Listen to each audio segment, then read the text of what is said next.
आंदोलन में बचने भी रहा और आरक्षण के बीच में संकट आई, ग्रहण लगा 1997 में। उस समय हम लोग ऑल इंडिया बेसिस पर अनुसूचित जाति जनजाति संगठनों का अखिल भारतीय परिषद भी बना और अभी सेवानिवृत्ति में होने के बाद एक संथाल समुदाय इस तरह से मानी और उनको चल रही है, सत्य पढ़ा परंपरागत स्वशासन व्यवस्था। जितने भी लोग हैं उनको एक सूत्र में बांधने की कोशिश कर रहे हैं कि आप सीनियर सिटीजन हो गए, सर्विस में हैं, स्टूडेंट हैं या रेगुलर काम करते हैं, तो इस तरह से घुमा के चल रहे हैं। तो केवल और केवल चंद शब्दों में हम बांधना चाहेंगे आप लोगों को, जीवन में शायद काम आएगा और हम अपेक्षा करेंगे कि यहाँ से जाने के बाद उसको बढ़ाइए तो दूसरे को जो हमारे कभी जनरेशन को फायदा हो। कोई भी चीज शुरू करने का तो ऐसा लगता है कि बेकार है, कोई आदमी हंस के पात्र बना देता है, लेकिन हम लोगों की आरक्षण की शुरुआत 1902 ईस्वी में साहू जी महाराज ने कोल्हापुर में शुरू किए कि 1901 में जब जनगणना अपना कराए तो देखे कि इसमें प्रशासन में नहीं है तो आदमी है जगह पिछले हैं। उसने राज आदेश लगा के कहा कि 50% रिजर्वेशन होना चाहिए। ये होने के बाद जब महाराष्ट्र में हो गया तो गुजरात में सायाजीराव गायकवाड़ वो देखे कि प्रशासन में ये साहू जी महाराज दे दिए तो ये प्रशासन में तो अभी रह जाएंगे, लेकिन उसके लिए कल कैसे तैयार होंगे। तो उन्होंने पहली बार प्राइमरी एजुकेशन फ्री कर दिया, स्कॉलरशिप की व्यवस्था किया, हॉस्टल की व्यवस्था किया। जब ये हो गया तो कर्नाटक में नीचे चले जाते हैं, वहाँ रियासत में बोलते हैं कि एक बार कृष्णराज महाराज बोडियार थे, उन्होंने भी अपना खुद के दिया।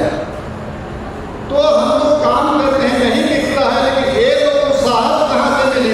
1848 में पहली बार ज्योतिबा फूले और सावित्रीबाई फूले ने महिलाओं के लिए स्कूल खोला, जिसको कि यहाँ लोग चलने नहीं दे रहे थे, लेकिन ब्रिटिश सरकार ने उसको चलने में मदद किया और उसका असर हुआ कि 1902-6-9 में लोग काम करना शुरू किए।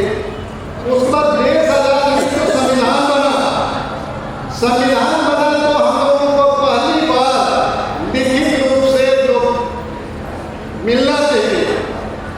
तो अभी 2 साल की भाषा में हम लोग बोलते हैं आरक्षण मतलब नौकरी समझ में आ जाए। आरक्षण कोई रोजी नहीं है, बल्कि एक विशेष प्रकार का सामाजिक प्रतिनिधित्व है जो हजारों साल हम लोग डिप्राइव किया गया, शिक्षा से दूर रहने दिया गया, दूसरे के बराबर नहीं किया गया, जाति व्यवस्था में दूर रखा गया। उसको बराबरी करने के लिए संविधान में पहली बार ओबीसी के लिए, एससी के लिए, एसटी के लिए संविधान में जगह बनी। सर्वप्रथम उसमें संविधान में बना तो तीनों को अलग अलग कंडीशन में दिया गया। पिछड़ा जाति को सामाजिक और पिछड़ापन के कारण अंडर आर्टिकल 340 दिया गया। शेड्यूल कास्ट को सामाजिक और छुआछूत के कारण दिया गया अंडर आर्टिकल 341 और आदिवासी को जनजाति जिसको हम लोग बोल रहे हैं कि सामाजिक और अलग सांस्कृतिक व्यवस्था होने के चलते हम लोग को दिया गया। हम कम शब्द में रखना चाह रहे हैं, रिजर्वेशन 4 तरह का रिजर्वेशन आया। एक तो रिजर्वेशन राजनीतिक रिजर्वेशन हो गया, एक शिक्षा के लिए हो गया अंडर आर्टिकल 15, अंडर आर्टिकल 16 हो गया आपको नौकरी के लिए और 16 ही 4A4B प्रमोशन के लिए आएगा। अब इससे हम लोग आते हैं कि राजनीति में अब पंचायत लेवल से लेके आप विधानसभा से लेके पार्लियामेंट तक आती है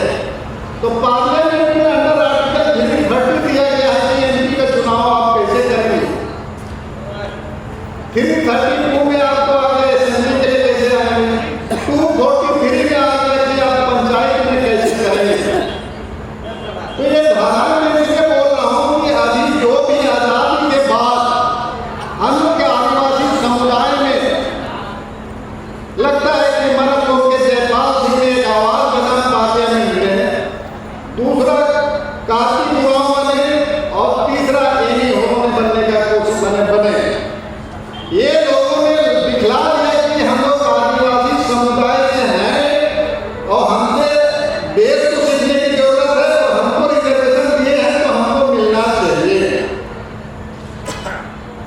ये तो हम लोगों को रिजर्वेशन मिल गई और रिजर्वेशन में भी सेंट्रल और स्टेट उतना डिवाइड करके हम नहीं जा रहे हैं कि 15%, 7.5%, 27% इस तरह में बहुत व्याख्या में करूँ।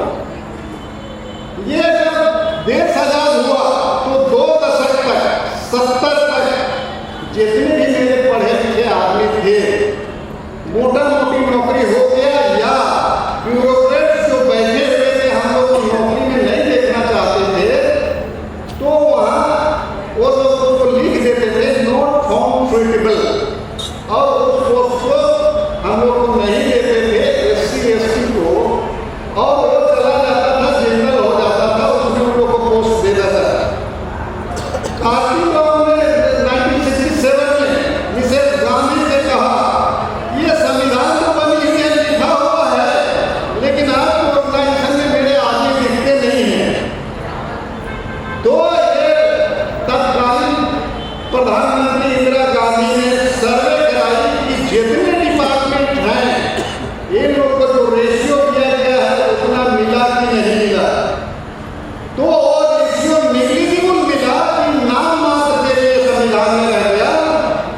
तब उन्होंने एक काम की कि जितनी भी बड़ी बड़ी प्राइवेट संस्थाएं थी सभी को नेशनलाइज कर दिया।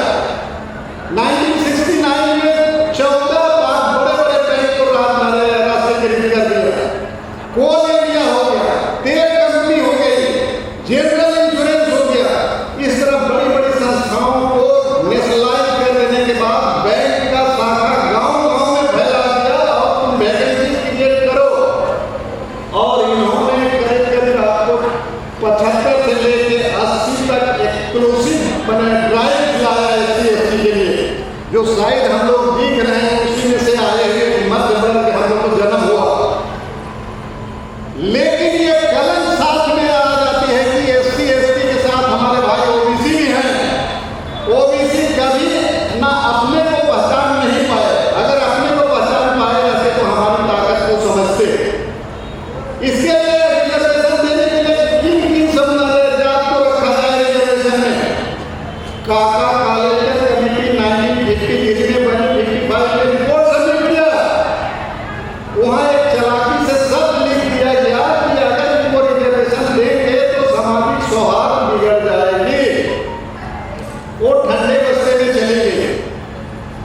जब जनता पार्टी की सरकार आई तो अपनी मैनिफेस्टो में लिखा हुआ था कि मेरी सरकार बनेगी तो OBC को रिजर्वेशन देंगे।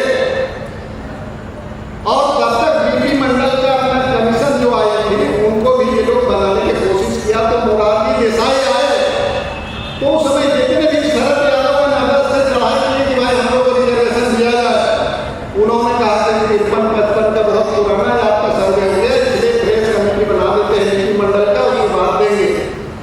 जब ये बात आई तो जनसंघ के सपोर्ट से सरकार बनी थी, जनसंघ ने अपना पैर खींच लिया, सरकार गिर गई, नहीं बन पाया।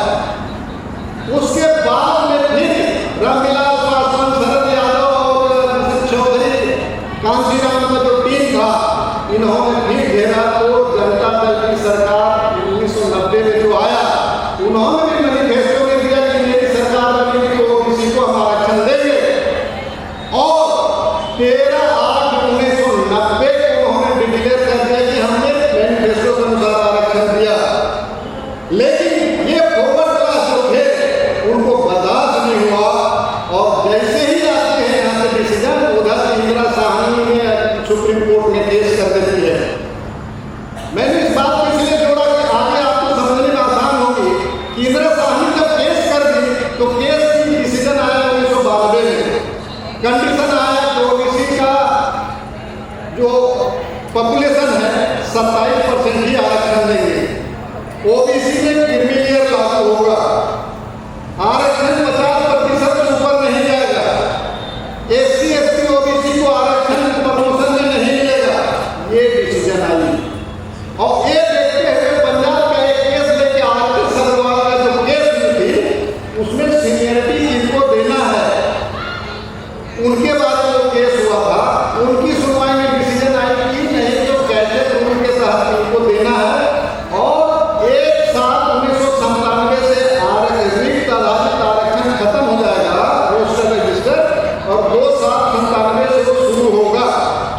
डिसीजन आए।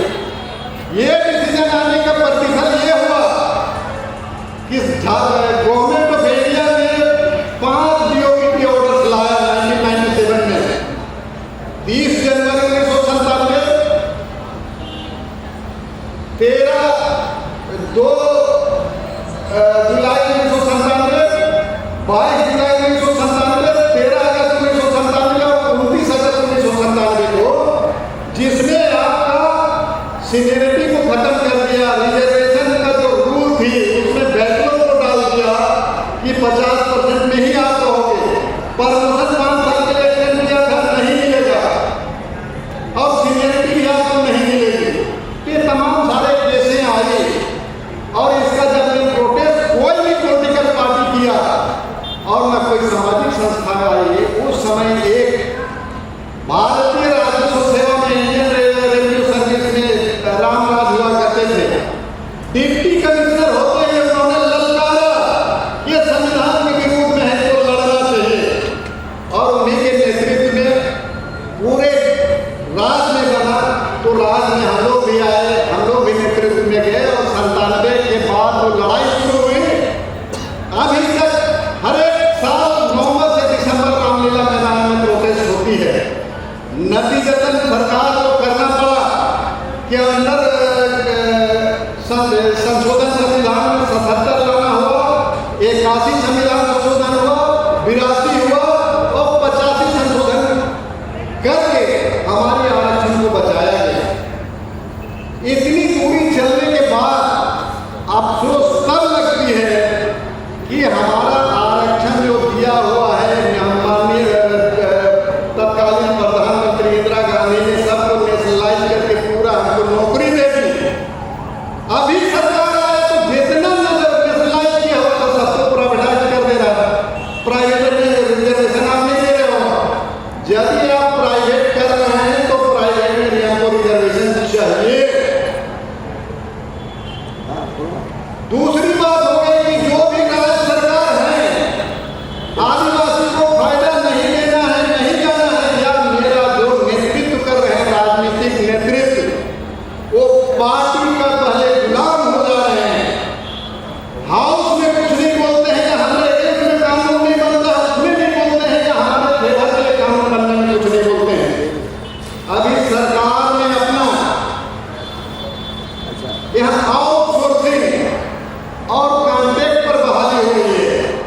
जब बोला गया है, कंस्टिट्यूशनल राइट दिया हुआ है कि जो भी वैकेंसी सरकारी विभाग या स्वशासी निकाय में होगी, जहाँ सरकार की खर्च लगती है, आरक्षण रोस्टर रजिस्टर के हिसाब से आपको नौकरी देना है SC ST OBC को, लेकिन उसको भी ब्यूरोक्रेट नस्ताबूद कर दिए हैं। जो भी कारण रहा हो, मैं निर्वाचित सदस्यों से ज्यादा दोष यहाँ के प्रशासन को, ब्यूरोक्रेट को देता हूँ कि एक वर्ड का वो अलग रूप में इंटरप्रेट करके हमको रोड में ला दिया है। इस समय हमारे लोग मैंने हंडी और झाड़ू बनते थे, वही पुनर्मुशी को भवा वाला स्थिति में भी हम आ गए हैं।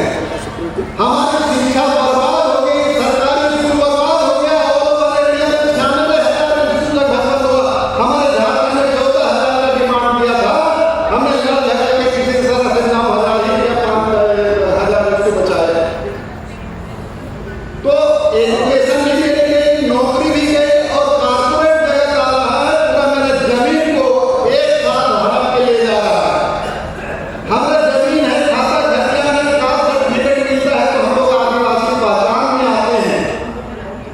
हमारे जमीन भी चला गया, नौकरी भी चली गई, शिक्षा भी चली गई, हम रहेंगे कहाँ? बहुत सोचने विषय आ गई है। इसलिए सोचने की बात है कि हम लोग इसको किस तरह से मिलजुल के राष्ट्रीय स्तर पर इतनी दबाव बनाए। दबाव कोई पॉलिटिकल पार्टी नहीं बना सकता है।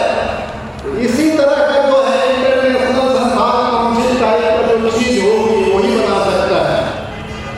मैं इनको तहे दिल से धन्यवाद करता हूँ कि मैं जो आया उरांव समुदाय से, लेकिन मैं नौकरी जब भी किया तो आदिवासियों के लिए नौकरी किया या SC ST OBC के लिए किया।